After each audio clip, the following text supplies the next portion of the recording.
this is a hypothetical, but if the Cavaliers win this year and next year, so that'd be a three-peat, I said LeBron James would become the GOAT and surpass Michael Jordan. No question. Yeah, I mean, he would have the longevity argument. He's going to have that, obviously. He's going to have all the stat arguments. Yeah, exactly. He's already the only player in the top 10 and in points and top 20 in assists.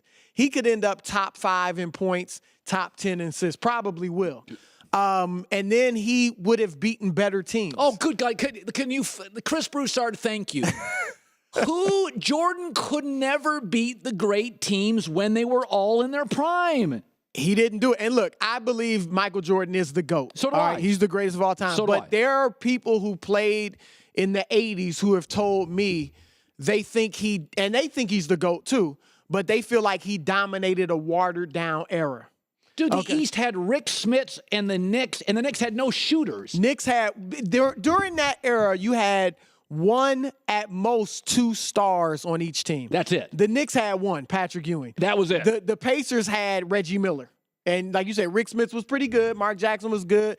But they had one star. Look at the teams Jordan beat in the finals. The Lakers when Magic and Worthy. Kareem was gone, so they had Magic and Worthy.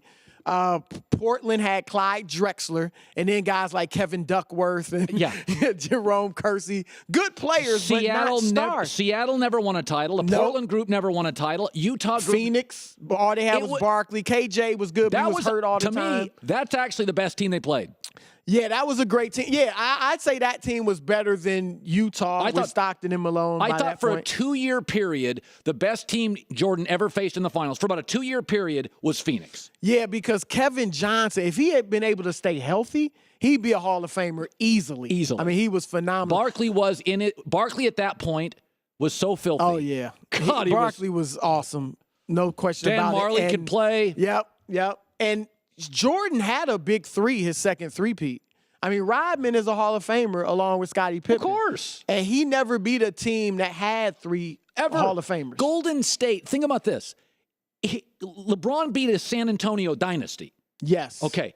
He beat a team last year that set an NBA record for wins. So now he's got 2 wins in the finals over great teams. Big 3s, yep. If he beats this team, he will have beaten 3 what we consider historically great teams. Jordan doesn't have any. And he's going to beat Jordan in longevity, final appearances, and every stat. Yep. What's the argument? Well, Jordan, the argument for Jordan would just be if you want to put him in this is the argument for Michael Jordan. And it is over LeBron, too. No weaknesses. No weaknesses. Like, I can't think of one thing he could not do. He was never a great deep shooter. He wasn't a great deep shooter, but he was a good shooter. Okay, he wasn't. Yeah, nobody thinks of him as Ray Allen. 3-point shot, LeBron. Neither is LeBron. Well, now everybody shoots a higher percentage. Say, Larry Bird's percentage was low. Can we get that? It was like 30. I mean, it wasn't high. Right. You know, because back then, guys just didn't shoot it as much and weren't as accurate. But LeBron, you can point to the free throws. Like you say, he's not a great outside shooter. Jordan wasn't a great outside shooter. They're both similar in that regard. Kobe, I wouldn't call a great outside shooter, but, they were all good shooters. But I think every other player, Bird, not as athletic, kind of slow. Magic didn't have a jump shot, shot a shot. That's why Jordan's number 1.